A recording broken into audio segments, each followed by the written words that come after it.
Mom screamed that I was selfish while my brother laughed, so I said, "Let's see who pays your mortgage then." She brushed it off, but their smiles vanished when I came home from work exhausted, like always. Another 12-hour shift, another day of putting my own life on hold to make sure they had everything they needed. The moment I stepped through the door, I could hear them talking, laughing even. I wasn't in the mood. For years, I had been paying the mortgage on this house, covering the bills, making sure my mother and younger brother Caleb didn't have to struggle after my father passed away. It wasn't a discussion, it wasn't a family agreement. It was just expected. And I did it, because that's what family does, right? But over time, something shifted. What started as gratitude became entitlement. The thank yous became complaints. My long hours weren't seen as a sacrifice, but an inconvenience. I wasn't a son anymore, I was a walking paycheck. And tonight, I had finally had enough. It started with Caleb. He was stretched out on the couch, controller in hand, eyes glued to the screen. The new game setup he wanted, top-of-the-line monitor, gaming chair, a console that cost more than my monthly car payment. He had sent me the link that morning with a simple text. "Get this for me." I hadn't even responded. "Hey," I said, tossing my keys onto the table. "Did you even apply for those jobs I sent you?" Caleb scoffed, not even looking away from his game. "Nah. They're all trash. You wouldn't want me working some minimum wage gig, right?" I clenched my jaw. Before I could say anything, my mother walked in from the kitchen, drying her hands on a dish towel. "Oh, don't nag him, Jason. He's still figuring things out." "Figuring things out?" I repeated, staring at Caleb, who still hadn't acknowledged me properly. "He's 24. He doesn't do anything all day." Caleb smirked. "That's not true." I exhaled sharply, trying to stay calm. "Right. And you expect me to just keep paying for everything?" My mother huffed. "Oh, stop making such a big deal out of everything, Jason. We appreciate what you do. But honestly, you act like we're bankrupting you. It's just money." Just money. I couldn't believe what I was hearing. For years, I had skipped nights out, postponed vacations, lived in a cheap apartment just so I could funnel my earnings into keeping them comfortable. Just money? I turned back to Caleb. "Well, if it's just money, why don't you buy your own gaming setup?" That made him pause. He finally glanced at me over his shoulder, an amused grin spreading across his face. "Dude, why are you freaking out? It's not like you can't afford it." Then he laughed. Like I was the joke. And something inside me snapped. "Let's see who pays your mortgage then." Silence. For the first time, Caleb looked at me like he actually heard what I said. My mother frowned, waving her hand dismissively. "Oh, Jason, stop. You always say that, but you never actually." "I would." My voice was steady. Cold. Her mouth hung open slightly. Caleb sat up straighter. "You think I'm bluffing?" I asked, taking out my phone. "Let's find out." And for the first time in years, they both looked nervous. For a long moment, they just stared at me. My mother, arms crossed, waiting for me to back down like I always did. Caleb, watching with that lazy, half-amused smirk, like this was some kind of game. They thought I was bluffing. I pulled up my banking app, scrolling to the mortgage payments. A few taps, and I could cancel them just like that. I hovered my thumb over the option, my heart pounding. "Jason." My mother's voice had changed, less dismissive now, more cautious. "You don't mean that." I glanced at her. "Why wouldn't I?" "Because you love us," she said smoothly, like she was reminding me of something I'd forgotten. "You wouldn't leave your own family homeless." I let out a humorless laugh. "Homeless? That's funny, Mom, because I've never had a home here." I gestured around the house, the one I paid for. "This place has never felt like mine. It's always been yours. Caleb's. I've just been the one footing the bill." Caleb scoffed. "Oh, come on. Don't be so dramatic. You like taking care of us." I snapped my gaze to him, and for the first time, he looked a little uneasy. "No, Caleb. I like thinking that maybe one day, You'd grow up and do something for yourself. I like believing that Mom actually appreciated the sacrifices I've made for you both. I exhaled sharply, shaking my head. But I see it now. You don't appreciate me. You just expect it. I'm not a son to you, Mom. I'm a paycheck. And to you, Caleb? I'm a joke. Caleb shifted uncomfortably. My mother still wasn't convinced. Jason, honey. She softened her tone, taking a step toward me. You're just tired. You work too hard. You're stressed. Let's sit down and talk about this. I am tired, I said. But I'm not stressed. Not anymore. I turned back to my phone. One last glance at the screen. Then, without hesitation, I tapped the option. Mortgage payment cancelled. The room froze. My mother's face went slack, her mouth slightly open. Caleb's eyes widened as the realization hit him. I slipped my phone back into my pocket and exhaled slowly. There. Now we'll see just how funny it is when the bills come in. Mom found her voice first. Jason. You can't do this. I just did. You're overreacting, she snapped, her tone shifting from fake sweetness to frustration. You owe us. I laughed. I don't owe you anything. She gasped like I just slapped her. Caleb shot up from the couch. Dude, what the hell? You're really gonna let your family go broke over some stupid argument? I gave him a long look. You're 24, Caleb. Get a job. He looked at Mom, like he expected her to fix this. Jason, she said through gritted teeth. Turn it back on. Right now. No. The color drained from her face. For the first time in my life, I watched as the reality of the situation finally, sank in for them. I wasn't playing around. I wasn't going to cave. This time, I was done. And their little world was about to collapse. The silence stretched between us, thick and suffocating. Caleb looked at Mom, then back at me, his confidence slipping. You're actually serious, he muttered. I crossed my arms. Yeah, Caleb. I am. Mom took a shaky breath, trying to regain control. Jason, be reasonable. We're family. No, Mom. I cut in. Family doesn't treat each other like a bank. Family doesn't laugh when someone's struggling. I gestured toward Caleb. You've let him sit around for years while I worked myself into the ground. That ends today. Her lips parted like she had a response, but nothing came out. Then Caleb, ever the spoiled little brother, scoffed. Fine. Go ahead. See if we care. I smiled. Oh, you will care. I grabbed my keys and walked toward the door. Good luck with the bills. And with that I left. The last thing I heard before the door slammed shut was my mother whispering, What are we going to do? They had no idea what was coming next. I didn't go back that night. Or the next. For the first time in years, I slept without worrying about someone else's bills, without checking my account to make sure I could cover everything and still afford my own needs. 2 days passed before the text started. Mom, Jason, we need to talk. Mom, the bank called. The payment didn't go through. Call me now. Caleb, dude, you're really doing this? I didn't reply. By the third day, the tone shifted. Mom, how could you do this to your own mother? Caleb, wow, real mature. Hope you feel good about yourself. And then, finally, Mom, Jason, please. I don't know what to do. I stared at the message for a long time. For once, it wasn't a demand. For once, she sounded afraid. I put my phone down. Let them sweat. This was only the beginning. By the end of the week, the messages turned into calls. At first, I ignored them. But when my phone rang for the third time in an hour, I finally picked up. The second I answered, Mom's panicked voice came through the speaker. Jason! Thank God, listen, we have a problem.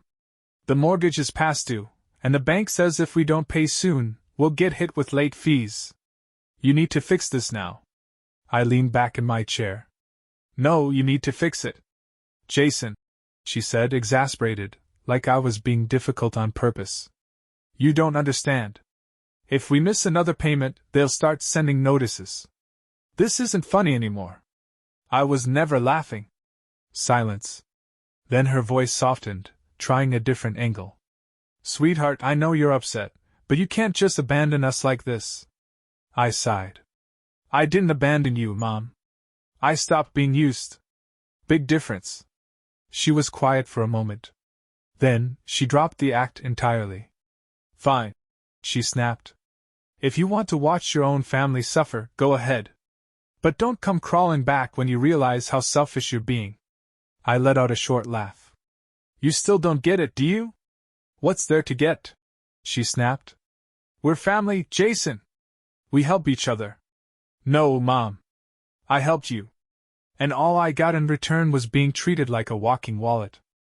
I could hear Caleb in the background, muttering something. Then, loud enough for me to hear, he scoffed. He's bluffing. He'll cave. That sealed it. Good luck, Mom, I said. And then I hung up. I blocked both of their numbers. And for the first time in years I felt free. Blocking them didn't stop the fallout. A week later, I started getting calls from unknown numbers, voicemails from Mom, trying every trick in the book. First, guilt. Jason, I don't know how you can sleep at night knowing your own mother is struggling. Do you really hate us that much? Then denial. This is just a phase. I know you, Jason. You always come back. Just stop being dramatic and fix this already. Then desperation. Please, Jason. The second warning notice came today. I don't know what to do. We could lose the house. I listened to each voicemail in silence, then deleted them. They still didn't get it. It wasn't my house. It wasn't my responsibility. And I wasn't coming back. Then, on the 10th day, something changed. I got a text from an old family friend, Mrs. Reynolds, the sweet elderly woman who lived next door to my mother. Mrs. Reynolds, Jason, I don't mean to pry, but your mother just came over in tears. She says she's sick and needs help. I'm worried. Can you check on her? Sick. Of course she was sick. I sighed, rubbing a hand over my face. Mom was good at manipulation, but this? This was low, even for her. I sat there for a long moment, debating whether to ignore it. But deep down, I knew I had to see it for myself. If she really was sick, I'd figure out what to do. But if she was lying, then this would be the last time I ever set foot in that house. I grabbed my keys. It was time to end this. I pulled up to the house just as the sun was setting. It looked the same as always, except now, it wasn't my burden anymore. I sat in the car for a moment, debating whether this was even worth it. But I had to know. If my mother was truly sick, fine. I'd help. But if this was just another attempt to manipulate me, well, then this would be the last time I wasted my time on her. I knocked on the door. No answer. I knocked again, harder this time. Finally, the door creaked open, and there she was. Mom stood in the dimly lit hallway, wrapped in a thick blanket like she was on her deathbed. Her eyes were red-rimmed, her face pale. She coughed weakly, leaning against the doorframe. "Oh, Jason," she croaked, barely above a whisper. "I cough, I knew you'd come." I crossed my arms. "What's wrong with you?" She let out another dramatic cough and held her forehead. I don't know. Stress, maybe. Worrying about this house, about your brother, it's been so hard. I don't even have the energy to eat." "Right. Stress-induced starvation. Convenient." I glanced past her into the house. It was a mess, unpaid bills piled up on the counter, takeout containers stacked near the sink. The TV was still on, paused on some reality show. And then I spotted it. A half-eaten pizza sitting open on the coffee table, a can of soda beside it. For someone who claimed they couldn't eat, she sure wasn't starving. I exhaled sharply. "Cut the act, Mom." She blinked, all wide-eyed innocence. "What do you mean?" "You're not sick," I said flatly. "You just thought playing the victim would get me to cave." Again. Her expression faltered for a split second before she let out another weak cough. "Jason, please." I stepped inside, shutting the door behind me. Enough. This is pathetic. She straightened up a little too quickly for someone supposedly on death's doorstep. You're being cruel, Jason. Do you even care what happens to us? I looked her dead in the eyes. Not anymore. She sucked in a sharp breath, genuinely stunned. I did care. I continued, my voice calm but firm. I spent years breaking my back for this family. And all you ever did was take. You called me selfish. Ungrateful. But the truth is, you only ever loved what I could do for you. The second I stopped, you pulled this stunt. Tears welled in her eyes. That's not true, Jason. We love you. No, you needed me. I corrected. And now that I'm done, you don't know what to do. She opened her mouth, then closed it. For the first time, I saw it, the fear in her eyes. The realization that I meant what I said. That I wasn't coming back. I turned toward the door. Figure it out, Mom. She reached for my arm. Jason, please. I pulled away. Goodbye, Mom. And this time, I meant it. I didn't look back as I walked out. The door clicked shut behind me, but I could still hear her voice, shaky, desperate. Jason, wait. Please don't do this. I ignored it. The cool evening air hit me as I stepped outside, but I barely noticed. My heart was pounding, but not from anger. Not from guilt. From relief. I climbed into my car, gripping the steering wheel as I exhaled slowly. It was over. Really, actually over. No more working myself to the bone just to keep their lives comfortable. No more guilt-tripping. No more being laughed at while I sacrificed everything for them. I was free. I started the car, but before I could drive off, my phone buzzed on the passenger seat. I knew who it was before I even looked. Caleb. I hesitated. A part of me wanted to throw the phone out the window. But another part, the part that still wanted to believe he could change, made me pick it up. I answered. What? Dude. Caleb's voice came through, low and bitter. I can't believe you actually did it. I said nothing. He let out a sharp laugh. You're really just gonna leave us hanging like this? After everything? After everything? I repeated, anger flickering back to life. You mean after everything I did for you? Caleb scoffed. Oh, please. You act like you're some kind of saint. Newsflash, bro, you're not. I clenched my jaw. And you're not a kid anymore. It's time you start acting like it. A beat of silence.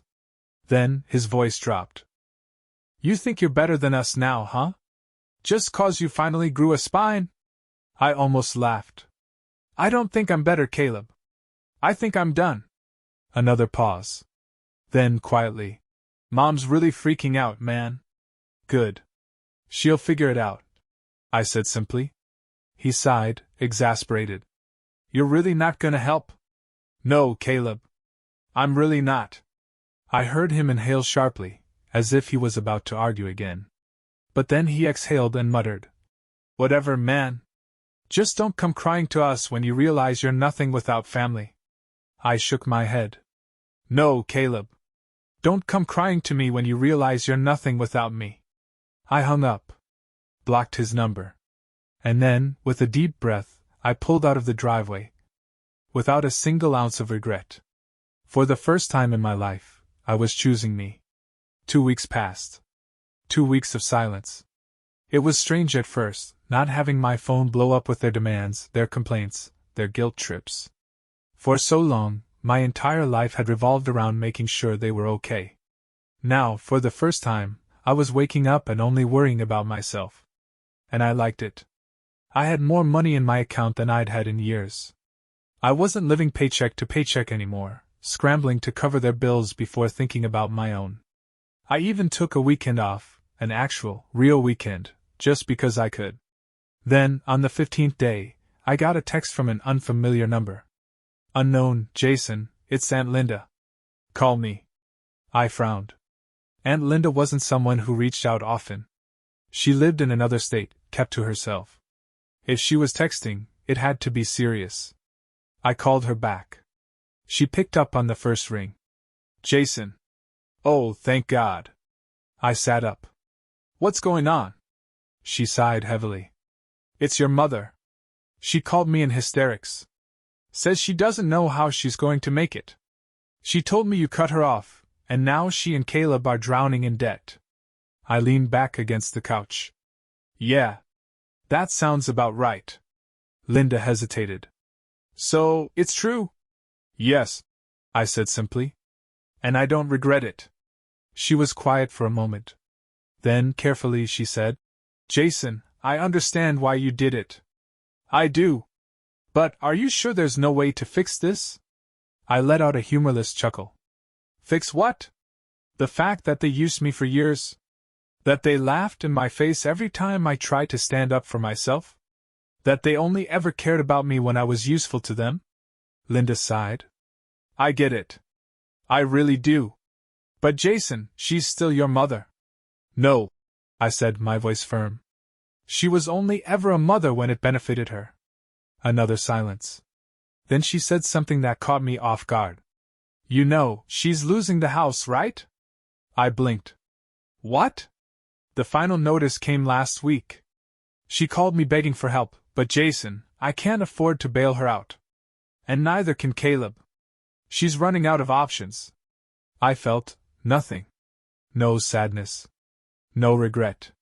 Just a simple, quiet understanding that this was exactly what she deserved.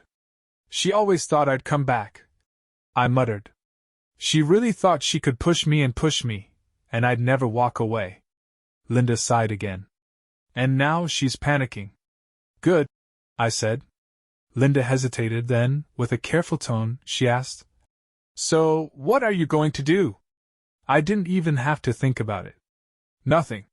For the first time, their problems weren't mine to solve. And I was finally, free. A week later, I got a final text. Mom, the house is gone. Just 2 words. No begging. No accusations. Just cold, simple defeat. I stared at the message for a long time, waiting for something. Guilt? Sadness? Maybe even relief? But all I felt was closure. I had spent years holding that house together, making sure they never had to struggle. And the second I stepped away, everything crumbled. Not because I was cruel, not because I wanted them to fail, but because they had never once tried to stand on their own. They thought I would always be there. They thought I would never really leave. But I did. And now they were facing the consequences of their own choices. I put my phone down and exhaled. For the first time in my life, I didn't feel trapped. I didn't feel drained. I didn't feel like I was carrying the weight of an entire household on my shoulders. I felt free. And as I walked out of my apartment into the bright, open world ahead of me, I knew this was just the beginning. The beginning of my life. The life I had always deserved.